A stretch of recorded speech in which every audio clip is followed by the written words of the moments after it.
Join us on the last bus home.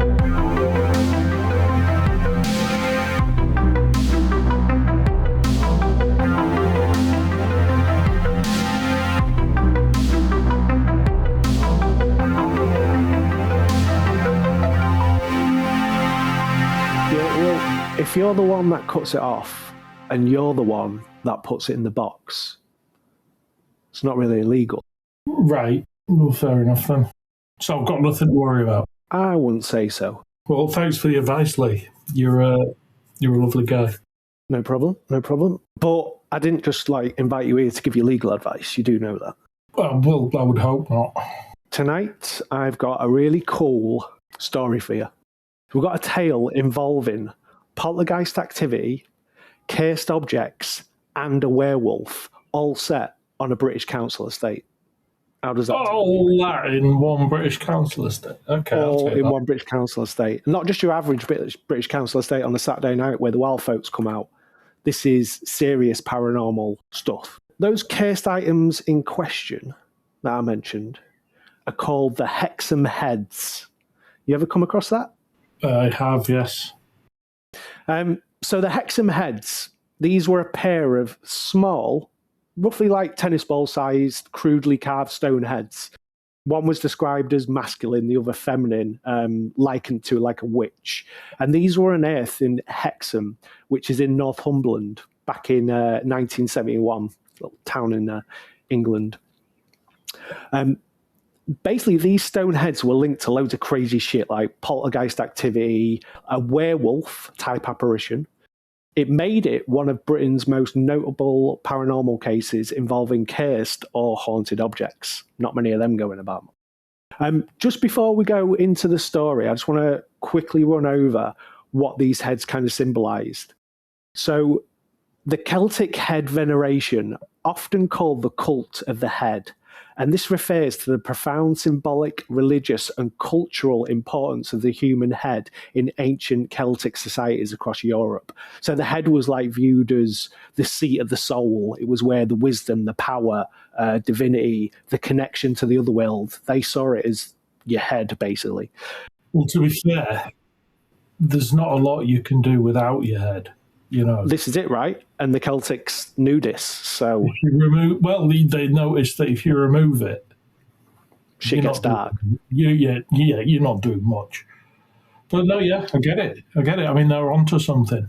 But this belief, it manifested itself in things like headhunting for trophies and for ritual purposes, the display and the preservation of skulls, but led to a lot of stone carvings of heads as little monuments. So, all appearing in mythology and the art of the time. So the Hexham heads, this discovery was in February in 1971, and it was two young brothers, Colin and Leslie Robson. So they dug up the heads while they were playing in the back garden of the family home in Hexham. There was one sister as well, and both parents, and this was a semi-detached house, as I mentioned, on a council estate. So the boys stupidly brought these cursed little buggers inside, and that's where all the shit kicked off, man. So what was you thinking? Message to the viewers, if you find cursed objects when you're digging in the back garden, just leave them in the back garden. Do you know what I mean? It's not worth it. You hear about people finding something and then bringing it in, and then it all starts kicking off. Well, they're happy in the garden. I mean, surely you get brought into a house with all the mod cons, where it's warm, it's light, there's TV. You tell me, mate, maybe pissed off for having a nice snooze in the afterlife, and then all of a sudden some two naughty little shits on the council estate dig you up. You might be a bit pissed off. Okay. Know what I'm saying? Fair enough. So when the boys brought the rocks in, this is when the disturbances reportedly began. And it just seems to be a bit of kind of a barrage of activity. So we'll have a run through. When it first started, the heads allegedly moved or rotated on their own. So this was kind of the start of the activity. So on the first night or the morning after the discovery, the boys found the heads facing in a completely different direction, despite no one claiming to touch them. This rotation reportedly continued on subsequent nights. This started happening more and more. One account notes they were repositioned to face the other way the following morning, so moving in some weird kind of order. Then the situation escalated. So bottles, other objects were thrown across the room. So now we're starting to see a bit more like paranormal activity going on. Again, without cause, no one there throwing them. A particularly disturbing incident involving glass shattering over the mattress of the younger sister. Shards basically showered down on the bed, and this forced the girls to move out of that room for safety. So this is when the parents were really starting to freak out. Lots of unexplained noises, and then we start to see furniture moving, flickering lights, doors swinging open. So your classic poltergeist activity here. Some accounts mentioning the children's hair being yanked or pulled while they slept. That would be the moment where I'm just like, nah, man, fuck this, I'm out of here. Hey, when that happens on horror films and you see the hair go, no way. Slam a cupboard door, switch a light on and off, but you go near my head, it's game over, pal. So there was a general atmosphere of unease in the house. Objects breaking for no reason. So, shit was getting dark. Around Christmas 1971, there was some additional events that occurred outdoors, so this wasn't just all in. A strange flower had reported to be bloomed out of the exact spot where they dug up the heads. Mysterious lights were seen glowing over the patch, so orbs kind of floating around the garden as well. But all this activity occurred, like say, over... From what I could gather, this was all over like a few days. So it wasn't like this was a long, drawn-out thing. And I think it was more like they were just done with it. So after these kind of events, they were basically forced to just remove the heads from the house. But before doing this, this sparked a lot of interest. And it wasn't just isolated to this one house. So I'm going to move on because this also occurred and went over to the neighbour's house. So the Dodd family lived next door to the Robinsons. The phenomena reportedly crossed over shortly after the Robson boys brought the stones in. So the Dodds also experienced poltergeist activity, same sort of thing, hair pulling, culminating in a dramatic apparitional sighting of a creature. And this was what I mentioned earlier about the werewolf-like creature. The family members of this place, so there was Ellen, or Nellie as she was known, and she was the mother, and she was the central eyewitness. A husband, Isaac, a son, he was about 10 years old, Brian, and a daughter, Marie Dodd. So the family had rented the property, and up until this time, it was completely ordinary. The events were traumatic enough that Nellie applied to Hexham Council for rehousing. These people just didn't want to stick around for this shit.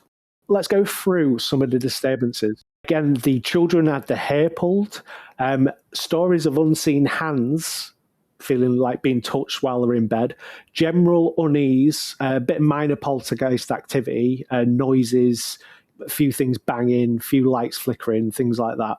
I want to go into this main sighting because this is it's quite freaky.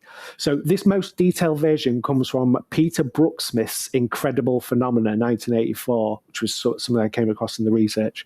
So it says, I had gone into the children's bedroom to sleep with them one night.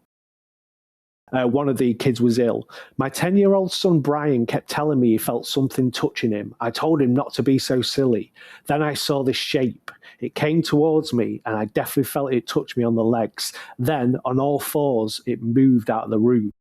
So this creature was about 6 feet high, slightly stooped over, so a bit of a hunch, and it appeared half human, half animal. The upper part was like a wolf, sheep, goat, that type of thing, and the lower part was more human. And it was covered in dark, black fur. They said like you could really see this because it was against the white door in the bedroom. So yeah, kind of like a were creature. They basically likened it to like a werewolf, and it moved on all fours initially when leaving the room, but they could also hear it like thumping down the stairs, what sounded like on its hind legs. So a really like creepy encounter. And this was Nellie, so she was the mum of the household. Again, not really known for like any kind of weird shit. These people weren't mediums or fantastical people. It was just like two really normal families. So obviously this left Nellie in hysterics. So both families were pretty much kind of like done with this. As I mentioned with the Robsons, when this all sort of was coming to an end, they wanted a few more answers. So what they did was they passed the stones to this expert called Dr. Anne Ross. So I'm going to go through like a few of their findings now, because she's the Celtic head boss, basically. She's an author as well, and her books specialise in like Celtic culture, religion, Druidism, and particularly the cult of the head, which is why the family sought to basically get this out to her.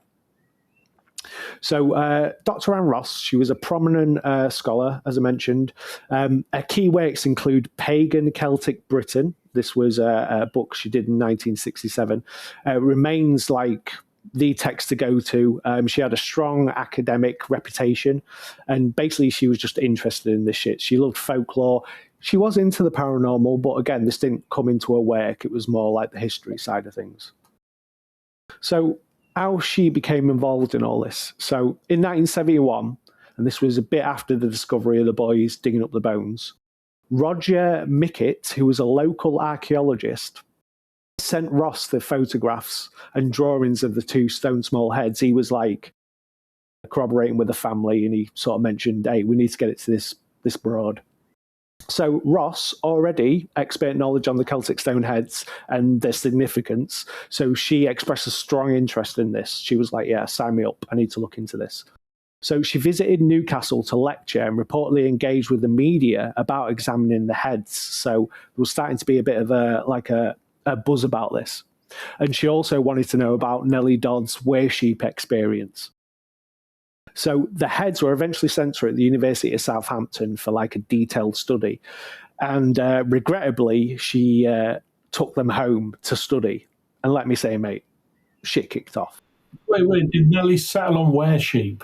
Weresheep, I've seen werewolf, bit of all sorts, I think. I don't know. Well, one's considerably more scary than the other.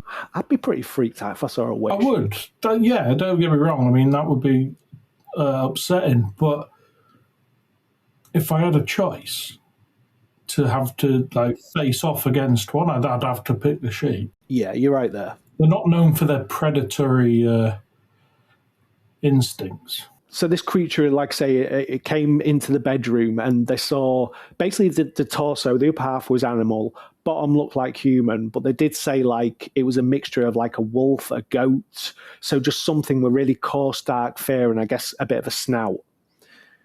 So let's just say were creature. Okay. Covers all bases. Yeah, well, I'll go with that. So yeah, okay, fine. I'll go with were-beast and leave it to my imagination. Cool. So as I mentioned, Ross made the mistake of bringing these stone heads home with her to study. She didn't want to do it in a lab setting. So Ross published her initial academic analysis quickly in 1973 in the Journal of Archaeologia. So in an article titled Some New Thoughts on Old Heads, she described the heads as likely Romano-British, 1,800 years old at the time, carved from local Northumbrian stone and consistent with Celtic artistic traditions. So she's basically saying they're legit, okay? These aren't your stone heads from Home Bargains. Ross actually viewed the heads as embodiments of a widespread Celtic belief system where the human head symbolized divinity, as we talked about earlier, so she legitimized these.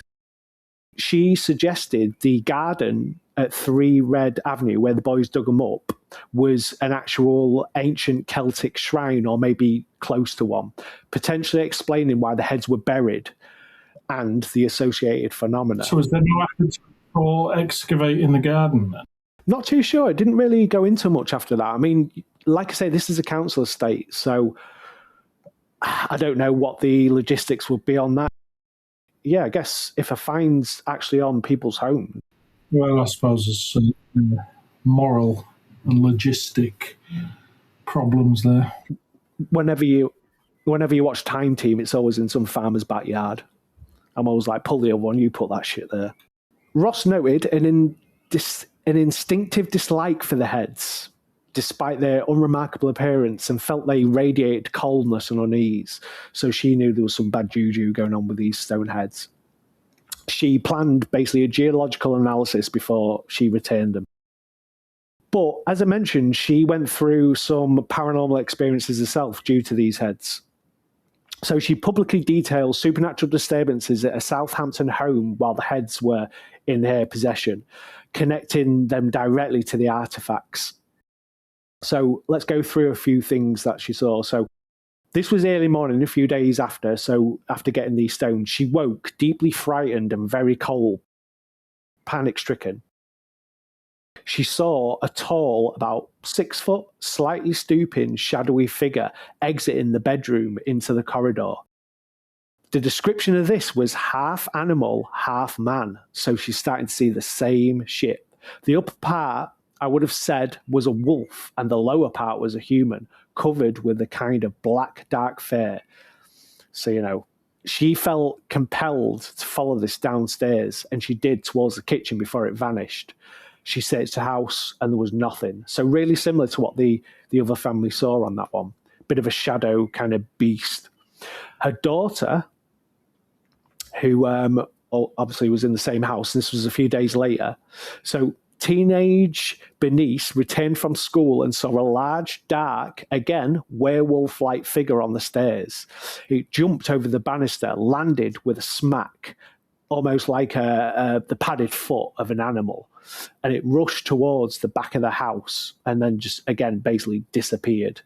She felt compelled to kind of follow it, but again, went into nothing. So that's 3 separate occasions of this werebeast, all centered around these stones. What do you think about that?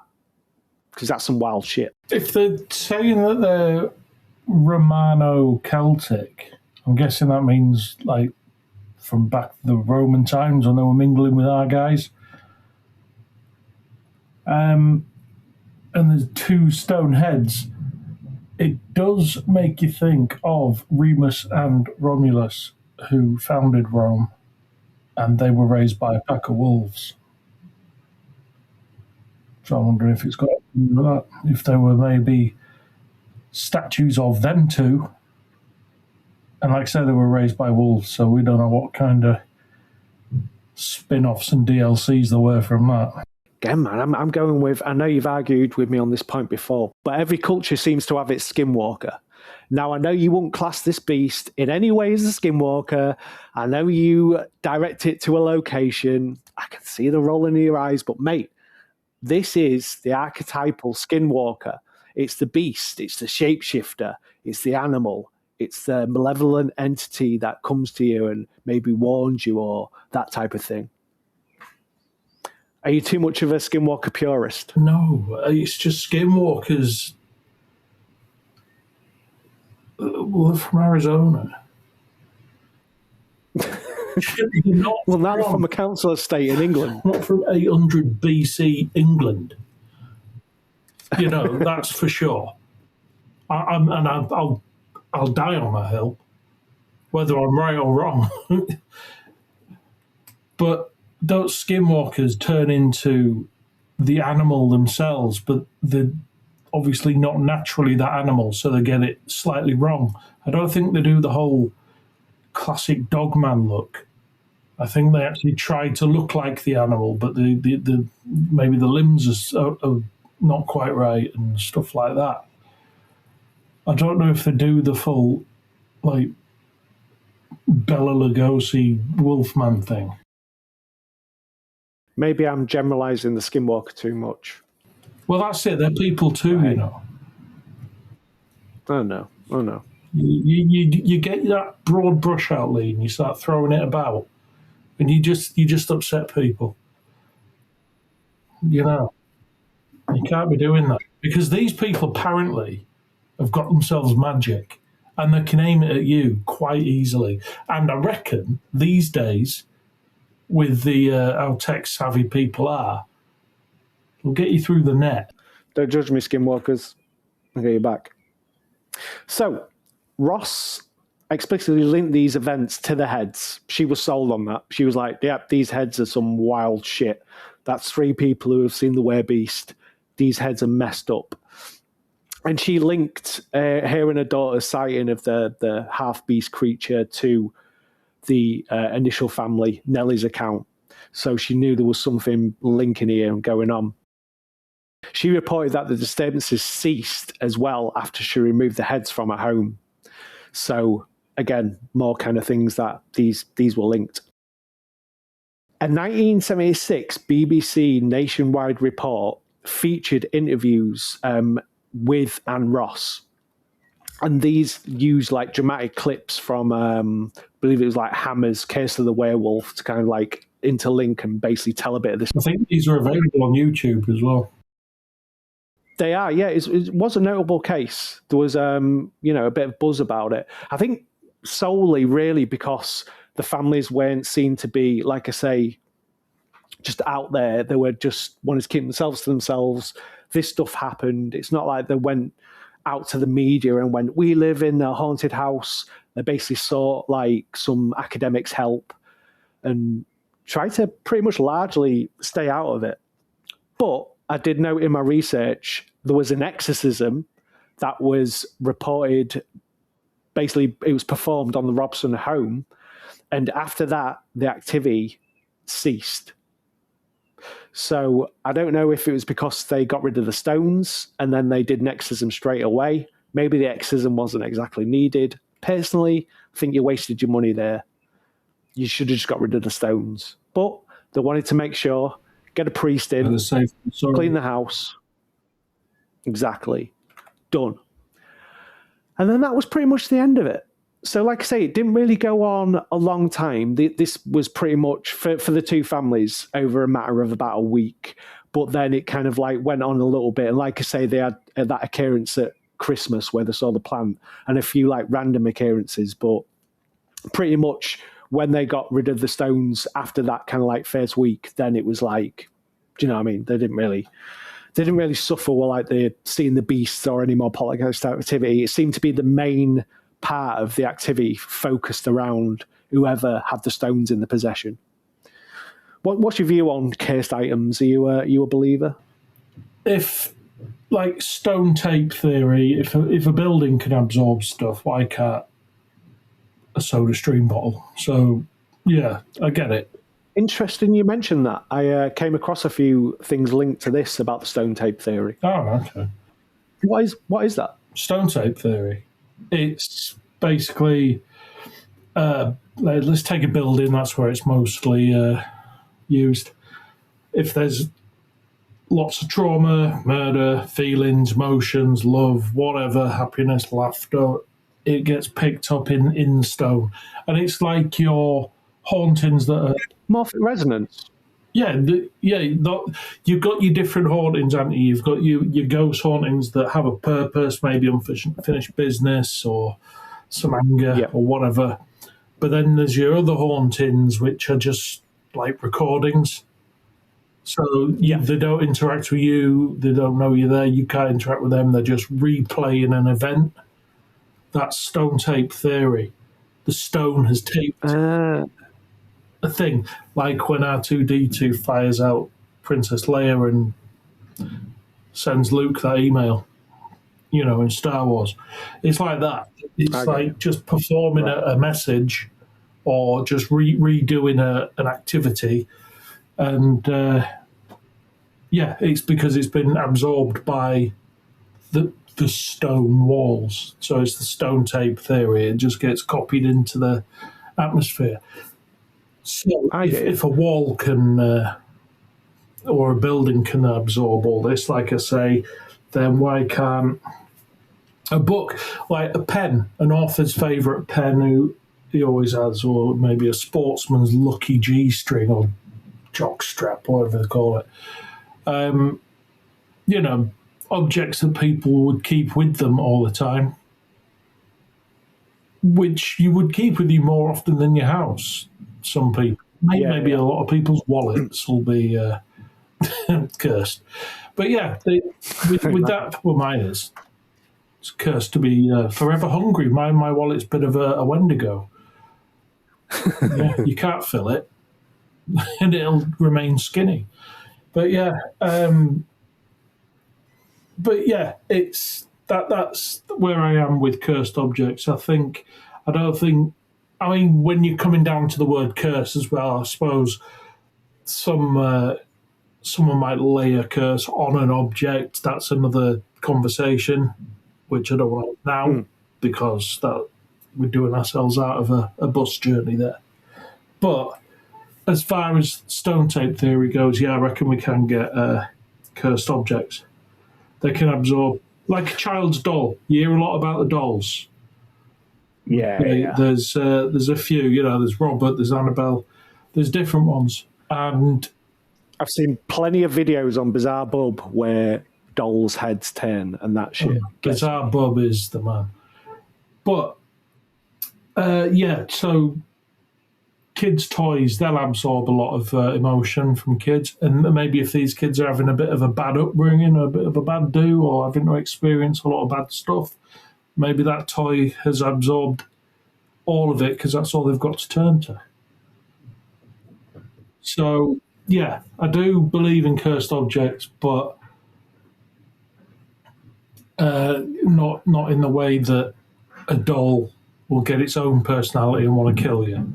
Not stuff like that, Yeah. I don't think. I think that's for the telly. That's for the TV. But you do by the fact that maybe a Celtic shaman took this rock, carved a face into it, and put his doodaddy curse on there. Oh, imbued it with some personality. Exactly. Do you use your left hand or your right hand for that? No, I'm saying. Well, you know how the Celtics did. It'll take more than a rock with a face in it to inspire a menage a une.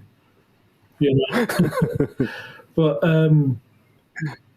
yeah, I do. Yeah, why not? But I did hear somewhere. Now, I could be wrong. I don't know if it was the Hexham heads, or it might be another case of some other stone heads. But weren't they eventually found out to be like made of something like concrete, something more recent than 800 BC? I didn't quite come across that. All I got was her 200 reports. BC. Apparently she did a full geological kind of like survey on them, and she reported them to be 1,800 years. So Right. I kind of just went with her, man. It might be another stonehead discovery thing, but I know there's another story then of two boys finding a couple of heads, but they turned out to be, I think someone else chimed in who used to live at the address and said, "No, I made them." Imagine that. Yeah. Well, if that did happen, occupant, and he's like, "Yeah, they're mine." if that did happen, do you know what? I don't want to know.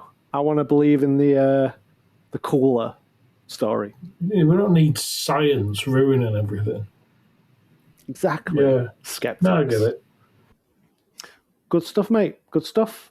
Well, this is my stop, so I will catch you on the next one. See you. Ding ding.